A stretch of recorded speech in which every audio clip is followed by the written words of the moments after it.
my name is Lily Grijalva. I've been a teacher in Phoenix, Arizona for 10 years. In my second grade classroom, we love to use technology to enhance learning, do projects. But most importantly, we use technology to make learning fun and meaningful. One of the biggest questions is, how do I, as a teacher, use both IXL and front row in my classroom?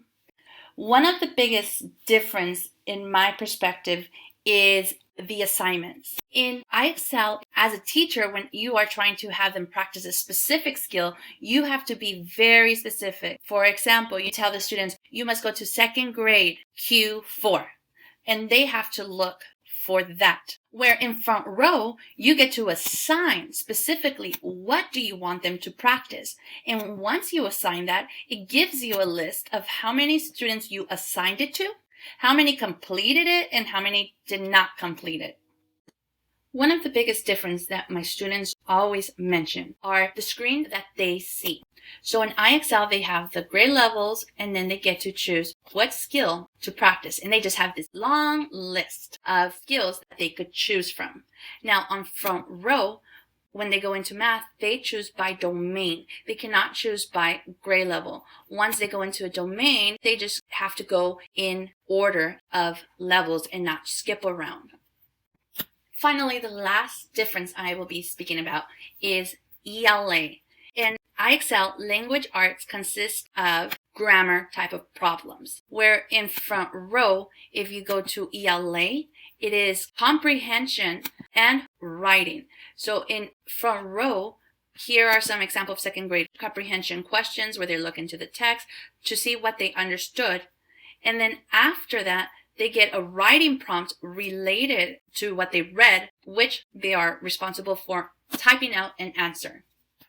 Personally, I use front row a lot more than IXL in my classroom. The reason is the type of data, the type of questions, and the students like front row better than IXL in my classroom.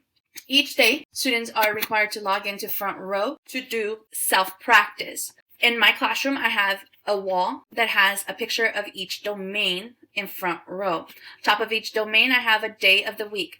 Each day, they practice a different domain.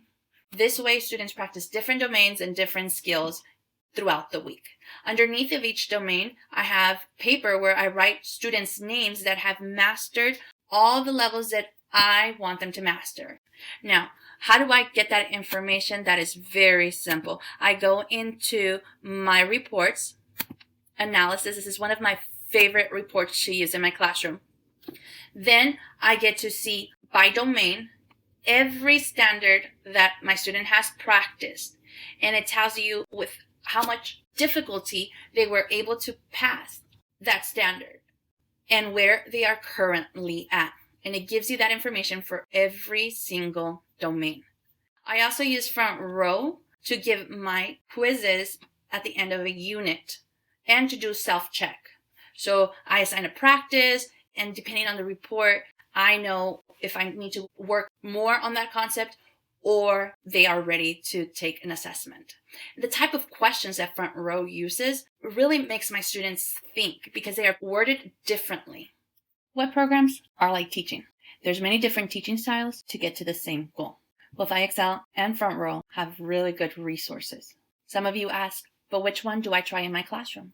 Ask yourself, which one will benefit your students the most? Like I said, I personally like front row better. If you either use front row to do inquiry-based lessons, math, or even reading, I promise you, students, parents, and you will enjoy the program.